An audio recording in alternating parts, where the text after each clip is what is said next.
সংস্কার আগে নাকি নির্বাচন? সরকার, গণঅভ্যুত্থানের নেতৃত্ব দেয়া গোষ্ঠী এবং রাজনৈতিক পক্ষগুলোর মধ্যে যখন এই নিয়ে এক ধরনের কুয়াশা, তখন ঢিমে তালে হলেও সতর্কতার সঙ্গে এগিয়ে চলছে নির্বাচনী ট্রেন। সরকারের পক্ষ থেকে 2026-এর মাঝামাঝি সময় নির্বাচনের ইঙ্গিত দিলেও আরও সুনির্দিষ্ট, আরও সংক্ষিপ্ত সময় নির্বাচন চাইছে বিএনপি। এমন অবস্থায় যখন অভ্যুত্থানের নেতৃত্ব দেওয়া ছাত্ররা তাদের উপর গণহত্যার, গুপ্ত হত্যার অভিযোগ তুলছে, তখন নির্বাচন ব্যবস্থা সংস্কার কমিশনের প্রধান বলছে যে আওয়ামী লীগও অংশ নিতে পারবে আসছে নির্বাচনে, যারা পরপর নিজেদের হাতে সব কিছু রেখে অনুষ্ঠান করেছে টানা তিনটি একতরফা নির্বাচন। আজকের ভোটের ট্রেনে নিয়ে আমাদের আলোচনা। আপনাদের সঙ্গে আছি আমি আজহার লিমন।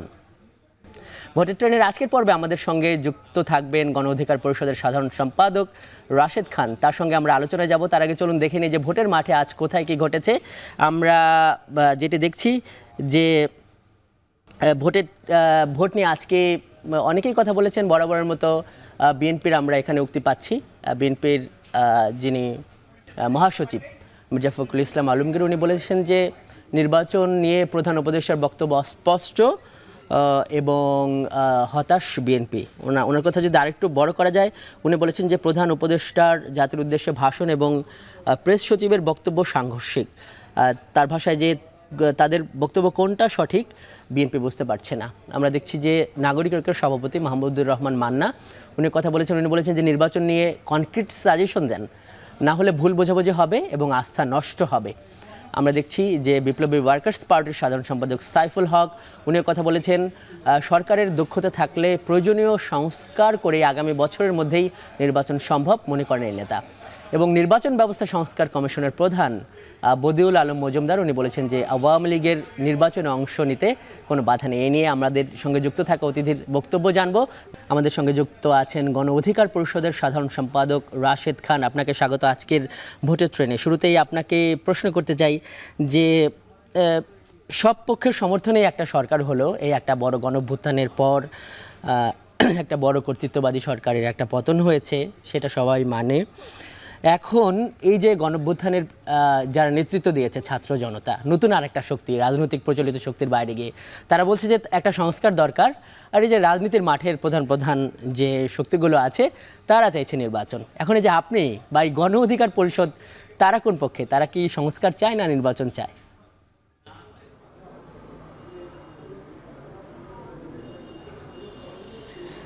ধন্যবাদ সবাইকে। গণ অধিকার পরিষদের পক্ষ থেকে শুভেচ্ছা। দেখেন, আমরা শুরু থেকেই বলে আসছি যে আগে সংস্কার হতে হবে এবং গুরুত্বপূর্ণ যে প্রতিষ্ঠানগুলো সেগুলোর সংস্কার করার পরেই নির্বাচন। তবে অবশ্যই অন্তর্বর্তীকালীন সরকারের একটি রোডম্যাপ থাকতে হবে বা তাদের পরিকল্পনা প্রকাশ করতে হবে।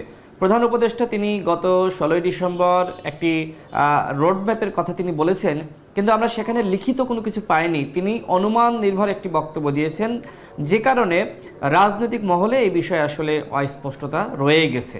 আমরা মনে করি সরকারের উচিত হবে সকল রাজনৈতিক একটা তো এখানে অনুমান নির্ভর কি করে হলো রাশেদ খান? এখানে প্রধান উপদেষ্টা স্পষ্টভাবে বলেছেন এবং তার যারা মুখপাত্র প্রেস সচিব তারা স্পষ্টই বলেছেন যে এক্সপেক্ট করতে পারেন, তাদের কথায় বা আশা করতে পারেন যে 2026 সালের 30 জুনের মধ্যে নির্বাচনটা হবে।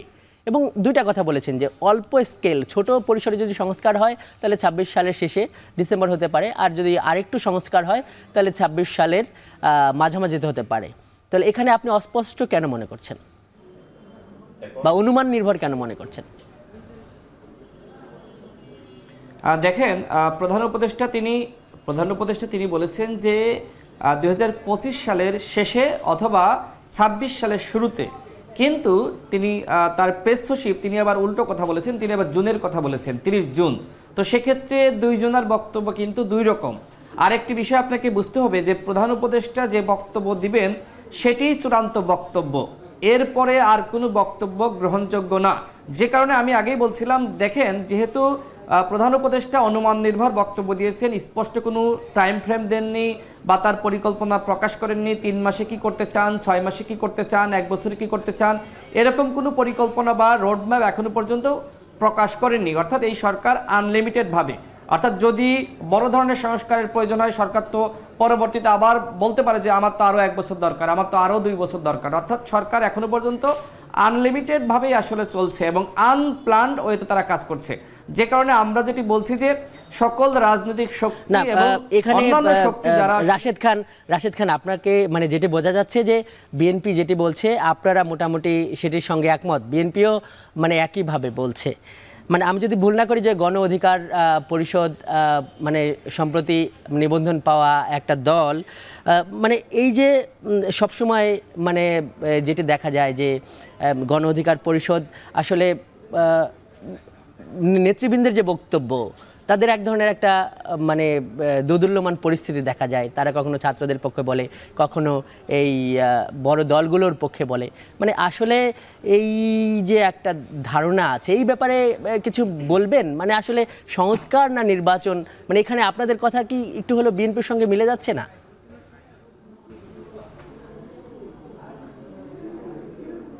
আমার কথা স্পষ্ট, আমি আগেই বলেছি যে আগে সংস্কার এরপরে নির্বাচন। তবে সংস্কার একটি ধারাবাহিক প্রক্রিয়া, আপনাকে মাথায় রাখতে হবে যে 10 বছর বা 20 বছর লাগতে পারে টোটাল বাংলাদেশের পরিবর্তন করার জন্য। এখন কি তাহলে এই অন্তর্বর্তীকালীন সরকার 10 বছর থাকবে, 20 বছর থাকবে? না, তারা একটি টাইম ফ্রেম বা একটি রোড ম্যাপ তারা প্রকাশ করবে, সেখানে স্পষ্টভাবে উল্লেখ করা থাকবে যে আগামী গভর্নমেন্ট তিনি ক্ষমতায় আসবেন তারা এই কাজগুলো তাদেরকে করতে হবে। এবং এই যে অন্তর্বর্তীকালীন সরকার যে রূপরেখা জাতির সামনে পেশ করবে, আমার কথা হলো যে সেটি তারা কিভাবে তৈরি করবেন। আমার বক্তব্য হলো যে রাজনৈতিক দলগুলো এবং একই সাথে বিভিন্ন অংশীজন তাদেরকে সংলাপে ডাকতে হবে। সেই সংলাপ 2 দিনের হতে পারে, এমনকি 1 সপ্তাহ হতে পারে, সেখানে আলাপ আলোচনা করে আসলে সবকিছু ঠিক করতে হবে। অন্যথায় শুধুমাত্র সরকার একটি সিদ্ধান্ত নেবে, সেই সিদ্ধান্ত তো আসলে রাজনৈতিক দলগুলো নাও মানতে পারে। সুতরাং আমাদের প্রস্তাব স্পষ্ট যে সংলাপের মাধ্যমেই চূড়ান্ত সিদ্ধান্ত হতে হবে, অন্যথায় সরকারের প্রস্তাব কিন্তু রাজনৈতিক দলগুলো গ্রহণ করতে নাও পারে। ইতিমধ্যে বিএনপি প্রতিক্রিয়া জানিয়েছে, অন্যান্য দল প্রতিক্রিয়া জানিয়েছে। আমি আমার বক্তব্যে স্পষ্টভাবে বলেছি যে আপনারা আপনাদের স্পষ্ট রোডম্যাপ জাতির সামনে হাজির করেন। আর আপনি যেটি বললেন যে কখনো ছাত্রদের পক্ষে বক্তব্য, কখনো আপনার বড় দলগুলোর পক্ষে বক্তব্য, দেখেন বিএনপি সহ আমরা একসাথে যুগপৎ আন্দোলন করেছি এবং আমরা যারা একসাথে যুগপৎ আন্দোলন করেছি তাদের 31 দফা রয়েছে, রাষ্ট্র মেরামতের 31 দফা। অর্থাৎ যখন আসলে এই হাসিনার পতনের আন্দোলন শুরু হয়নি তার আগেই কিন্তু দলগুলো বসে রাষ্ট্র সংস্কার করার জন্য সম্মত হয়েছে এবং একটি রূপরেখা বা একটি রোডম্যাপ তারা কিন্তু প্রকাশ করেছে। তো সেক্ষেত্রে এই যে রাষ্ট্র সংস্কারের আলোচনা এখন আসছে, এই আলোচনা দলগুলো দীর্ঘ যে 1.5 বছর বা 2 বছর একসাথে আন্দোলন করছে তখন থেকে কিন্তু বলছে শুধুমাত্র সরকার। রাশিদ খান আপনি আমাদের সঙ্গে থাকুন। এটাও বাস্তবতা যে এই যে আপনারা মানে নতুন করে একটা নির্বাচন কিংবা নতুন করে যে আরেকটি নতুন সম্ভাবনা, গণতন্ত্রের সম্ভাবনা, সেটি তো এই ছাত্র জনতার নেতৃত্বে হয়েছে। আপনার কাছে আমরা আবারও যাব বিরতির পর। দর্শক একটি বিরতি নিচ্ছি, দেখছেন ভোটের ট্রেন।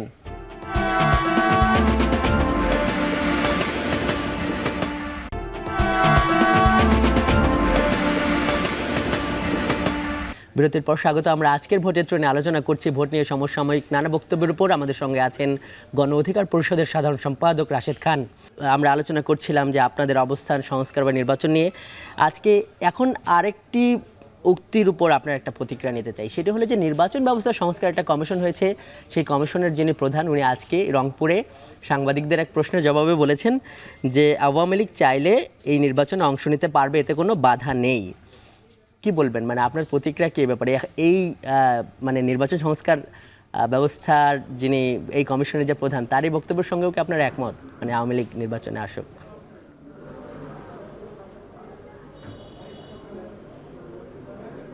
আমি এই প্রশ্নের উত্তর দিব তার আগে যেটি বলতে চাই, দেখেন আমি যেটি আগে বলছিলাম যে সকল দল এবং যারা বিপ্লবে অংশ নিয়েছে সেই অংশজনের সমন্বয়ে একটি সংলাপের আহ্বান করা, সেটি প্রয়োজনে 2 দিন বা 3 দিনের এমনকি 1 সপ্তাহের সংলাপ হতে পারে।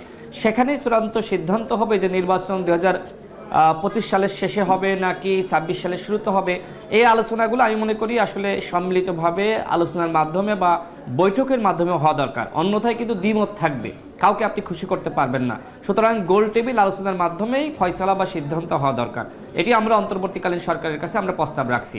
এবং আপনি দ্বিতীয় যে প্রশ্নটি করলেন, দেখেন আজকে আমি এই সংবাদ যখন গণমাধ্যমে এসেছে যে আওয়ামী লীগ আগামী নির্বাচনে অংশ নিতে পারবে, তখনই আমি মন্তব্য করেছি যে গণহত্যার বিচারের আগে আওয়ামী লীগ নির্বাচনে অংশ নিতে পারবে না, এবং আমরা সবসময় বলে আসছি যে আওয়ামী লীগকে নিষিদ্ধ করতে হবে, জাতীয় পার্টিকে নিষিদ্ধ করতে হবে, এবং 14 দলের যারা দশর ছিল তাদেরকে নিষিদ্ধ করতে হবে। এবং একই সাথে আমরা স্পষ্টভাবে জানিয়েছি 14 সালের নির্বাচন, 18 সালের নির্বাচন এবং 24 সালের নির্বাচনকে অবৈধ ঘোষণা করতে হবে, এবং যারা 300 ডামি এমপি ছিল তাদের সম্পদ বাজেয়াপ্ত করতে হবে, তাদেরকে গ্রেপ্তার করতে হবে, শেখ পরিবারের যারা ছিল এমপি মন্ত্রী তাদেরকে গ্রেপ্তার করতে হবে, এবং একই সাথে যারা আওয়ামী লীগের হাইকমান্ড ওবায়দুল কাদের থেকে শুরু করে যারা তাদেরকে গ্রেপ্তার করতে হবে। শেখ হাসিনা ভারতে পালিয়ে গেছে, তাকে ফিরিয়ে আনতে হবে। ওবায়দুল কাদের থেকে শুরু করে যারা পালিয়ে গেছে এখানে আরেকটা যে প্রশ্ন আসছে, আপনি বললেন যে গণহত্যার আগে আওয়ামী লীগকে এই নির্বাচন অংশ নিতে দেওয়া উচিত হবে না, কিন্তু নির্বাচনে কারা অংশ নেবে কি নেবে না এরকম আরেকটা প্রশ্ন আছে, সেটা মানুষ সিদ্ধান্ত নেবে, যেহেতু গণতন্ত্রেরও প্রশ্ন আছে। আরেকটা বিষয় সেটা বলছেন যে গণহত্যার বিচারের আগে আওয়ামী লীগের অংশ নিতে দেওয়া হবে না, সেই জায়গায় কিন্তু ছাত্ররা বলছে যে গণহত্যার বিচারের আগে নির্বাচনেরই দরকার নেই। হ্যাঁ, এই ব্যাপারে কি বলবেন? আরেকটা প্রশ্ন এর সঙ্গে একসাথে করে রাখি যেহেতু আমাদের সময় কম, সেটা হলো যে এই যে গণঅভ্যুত্থানে নেতৃত্ব দেয়া, বিভিন্ন জায়গায় যারা নেতৃত্ব দিয়েছে ছাত্ররা, তাদের উপর একটা গণগুপ্ত হত্যার একটা অভিযোগ আনছে। তো এই যে একটা আইন শৃঙ্খলা পরিস্থিতির এই যে একটা পরিস্থিতি, আপনি মনে করেন যে যদিও এই নির্বাচন ব্যবস্থা সংস্কার কমিশনের প্রধান বলেছে যে একটা ভালো ইলেকশন হবে, এর আগে হয়নি, মানে সব পক্ষ এখানে ভোট দিতে পারবে, মনে হয় যে এটা একটা ভালো পরিবেশ? কি মনে হয় আপনার কাছে?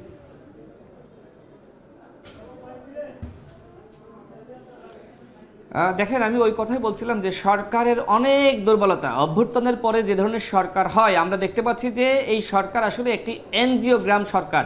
এইখানে যারা রাজনৈতিকভাবে অভিজ্ঞ, যাদের রাষ্ট্র পরিচালনার ক্ষেত্রে অভিজ্ঞতা আছে, তাদেরকে এই সরকারে অন্তর্ভুক্ত করা হয়নি, যে কারণে আমরা সবসময় তার ব্যর্থতা দেখছি। এই স্বরাষ্ট্রমন্ত্রীর গত 15 বছরে তিনি আসলে কি ভূমিকা রেখেছেন? গণতন্ত্রের পক্ষে তিনি কখনোই ছিলেন না, ছাত্রদের পক্ষে এমনকি এই আন্দোলনে দাঁড়াননি। তাহলে কেন তাকে এই পদে বসানো হলো? এই পদে বসিয়েছে এই কারণে একজন অযোগ্য ব্যক্তিকে বসিয়েছে, এই কারণে আসলে তিনি আইন শৃঙ্খলা পরিস্থিতি নিয়ন্ত্রণ করতে পারছেন না। এবং এইভাবে বিভিন্ন জায়গায় শুধুমাত্র ছাত্ররা না, রাজনৈতিক কর্মীরা এবং বিভিন্ন সাধারণ মানুষ তারাও কিন্তু এই ধরনের হত্যাকাণ্ডের শিকার হচ্ছে। সুতরাং শুধু যদি বলেন যে বৈষম্য বিরোধী ছাত্র আন্দোলনের শিক্ষার্থীরা তারা গুপ্ত হত্যার শিকার হচ্ছে, না, সাধারণ মানুষ আরও বেশি গুপ্ত হত্যার শিকার হচ্ছে। গ্রামগঞ্জে আমি গিয়েছি, আমি দেখেছি যে আইন শৃঙ্খলা পরিস্থিতি একটু উন্নত হয়নি, ডিসি এসপি কাজ করছে না, কোথাও কোনো প্রশাসন ফাংশন করছে না। এইভাবে একটি রাষ্ট্র চলতে পারে না।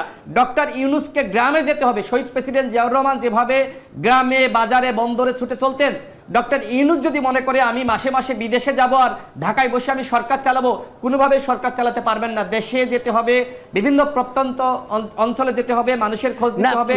রাশেদ, এইখানে এই যে পরিস্থিতি আপনি এক কথায় বলতে পারেন যে এই পরিস্থিতি কি ভালো নির্বাচন হওয়া দরকার, নাকি আগে আইন শৃঙ্খলা পরিস্থিতিটা ভালো করা দরকার? এক কথায় কি বলবেন?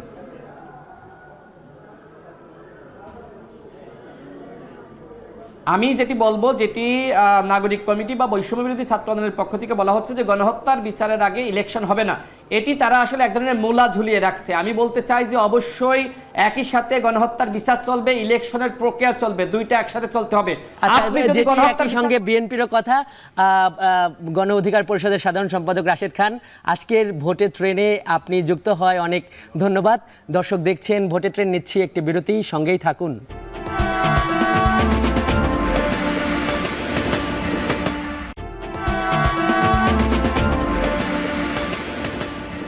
এবার আমরা জানাবো সংসদীয় আসন পরিক্রমা। আজকে আমাদের হাতে আছে কুড়িগ্রাম 2 আসনের তথ্য। আমরা যেটি দেখছি যে সংসদীয় 26 নম্বর আসন এটির যে সীমানা রাজারহাট, ফুলবাড়ি এবং কুড়িগ্রাম সদর উপজেলা, মোট ভোটার সংখ্যা এখানে প্রায় 5 লাখ, পুরুষ ভোটার আছে 2,43,738 এবং নারী ভোটার আছে 2,49,598 জন। এই ছিল আজকের ভোটে ট্রেনে। এতক্ষণ সঙ্গে থাকার জন্য ধন্যবাদ।